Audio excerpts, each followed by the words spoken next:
নমস্কার সকলকে, আশা করি প্রত্যেকেই ভালো আছেন। তো আগের ভিডিওতে এত কিছু হয়েছিল সেগুলো একটু তাড়াতাড়ি দেখে নিন। আর তারপরে আপনারা তো ভিডিওতে দেখেইছেন মামার যাওয়ার পর পুজো টুজো দিয়ে মামার গিয়েছিলাম, তারপর ওখানে গিয়ে খাওয়া দাওয়া হয়েছিল। তো এখন আমরা যাচ্ছি একটা জায়গায় ঘুরতে। তো খাওয়া দাওয়ার পর একটুও রেস্ট নেওয়ার সময় পাইনি, ওখান থেকে সোজা চলে গেছিলাম ঘুরতে। আর এটা হচ্ছে আমার মায়ের কলেজ। তো মা দেখাচ্ছিল যে কোথায় বসে কি করতো না করতো এসব কিছু দেখাচ্ছিল। তো অটোতে ছিলাম, সোজা ওখান থেকে বেরিয়ে যাচ্ছি আমি, মা, আমার বোন আর আমার ভাই। তো যাচ্ছিলাম একটা মন্দিরে, মন্দিরটা হচ্ছে হনুমানজির মন্দির।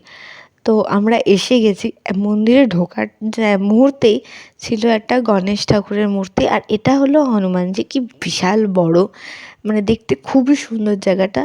তো আমার ভাই নেমেছিল নিচে, সেখান থেকে আমাদের জন্য সিঁদুরের টিপ নিয়ে এসেছিলো।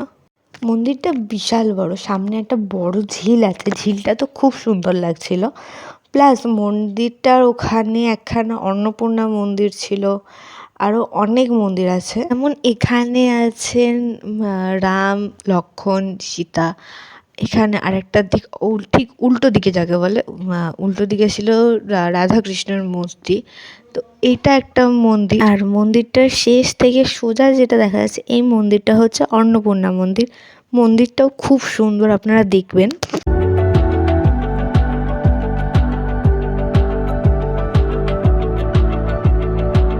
মন্দিরটার নিচে আছে একটা শিবলিঙ্গ। তো শিবলিঙ্গের ওখানে আজকে ফটোশ্যুট চলছিল যেটুকু দেখলাম। তো তাদেরকে বেশিক্ষণ ডিস্টার্ব না করে আমরা সোজা চলে গেছিলাম ওপরে অন্নপূর্ণা মন্দিরে মায়ের দর্শন করতে।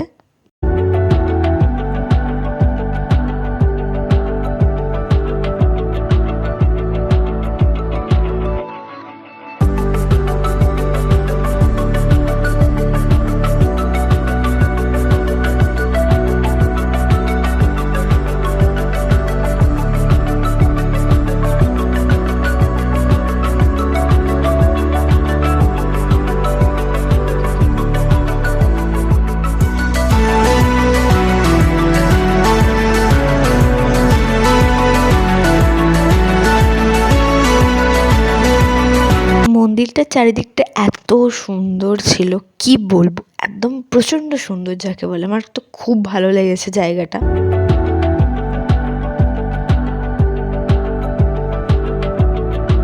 তারপর ওখান থেকে বেরিয়ে আমাদের শুরু হয়ে গেছে ফটো সেশন করা। আমরা প্রচণ্ড ছবি তুলেছি, আমার ভাই, আমি ছবি তুলেছি, আর আমাদের ক্যামেরাম্যান ছিল আমার বোন।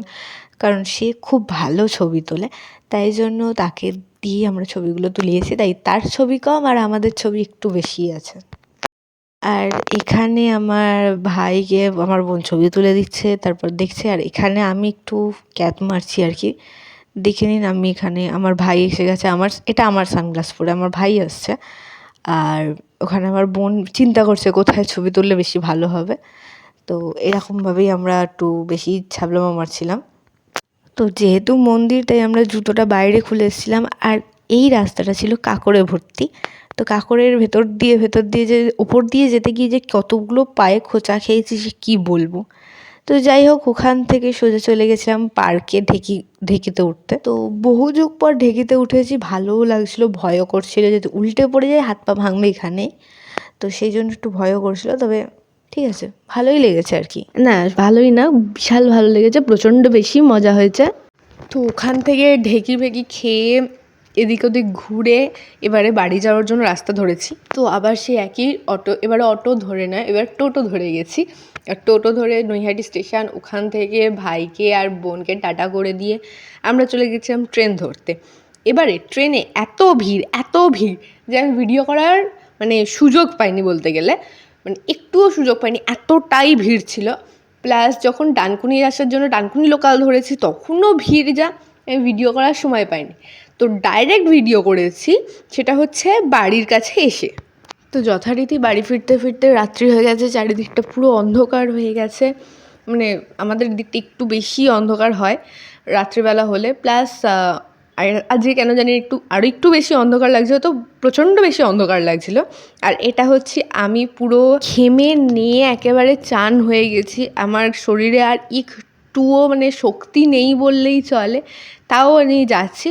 তো রাস্তায় যেতে যেতে হঠাৎ করে দূর থেকে আওয়াজ পাচ্ছি যে কোথাও একটা মানে ভাসান হচ্ছে। আর স্বাভাবিক ব্যাপার, গণেশ পুজোর পরে পরেই গেছিলাম, মানে সেদিনকে ছিল। তো আমাদের এখানে গণেশ ঠাকুর ভাসান হচ্ছিল, তো তাই জন্য একটু তাড়াতাড়ি করে দৌড়ে দৌড়ে বাড়ি পৌঁছেছি। তো গিয়ে দেখি খুব সুন্দর একটা প্রসেশন বেরিয়েছে। তো ঠাকুরটা এতটাই বড় ছিল যে মানে নিয়ে যাওয়া সম্ভব হচ্ছিল না, কারণ তারগুলো ছিল ওপর দিয়ে, ইলেকট্রিকের তার ছিল, কেবল তার ছিল। তো সেগুলোই আঁকশি নিয়ে আসা হয়েছিল, সেগুলো দিয়ে তুলে তুলে নিয়ে যাওয়া হচ্ছিলো। আমাদের এখানে দুর্গাপুজোর ভাসানেও ঠিক এই সিস্টেমটা চলে, তার জন্য মাঝে সাঝে একটা দুটো তার ছিঁড়েও যায়।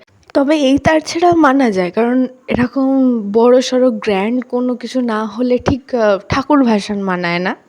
আর ঠাকুরটাও খুব সুন্দর ছিল, আপনারা তো দেখতেই পারছেন, এত সুন্দর ঠাকুরটা ছিল যে কি বলবো, যাকে বলে চোখ সরানোই যাচ্ছিল না। তো এরপর বাড়ি এসে আমি তো আমার যে ব্যাগটা নিয়ে গেছি সেটা দেখে অবাক, যে জামার রং লেগে গেছে আমার ব্যাগে, এবং ব্যাগের কালার পুরো চেঞ্জ হয়ে গেছে, ডিজাইন চেঞ্জ হয়ে গেছে বলা যেতে পারে। আমি একটা খয়েরি জামাটা পরেছিলাম, তো আমার এই কালারটার ওপর খয়েরি রং লেগে গেছে।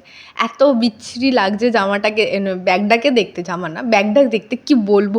কত চেষ্টা করছি, কি করে তুলবো আমি বুঝতেই পারছি না। আপনাদের কাছে যদি কোনোভাবে কোনো সলিউশন থেকে থাকে প্লিজ কমেন্টে জানান, আমি চাই এই ব্যাগটাকে ঠিক করতে, কারণ এই ব্যাগটা এত সুন্দর দেখতে, এরকম হয়ে গেছে বলে আমার খুব খারাপ লাগছে। আমি অনেক চেষ্টা করেছি। তো যাই হোক, মামার বাড়ি থেকে অনেকগুলো জামা নিয়ে এসেছি, এই জামাইগুলো আমি পরে দেখাচ্ছি, কারণ আমার আর শরীরে এনার্জি নেই।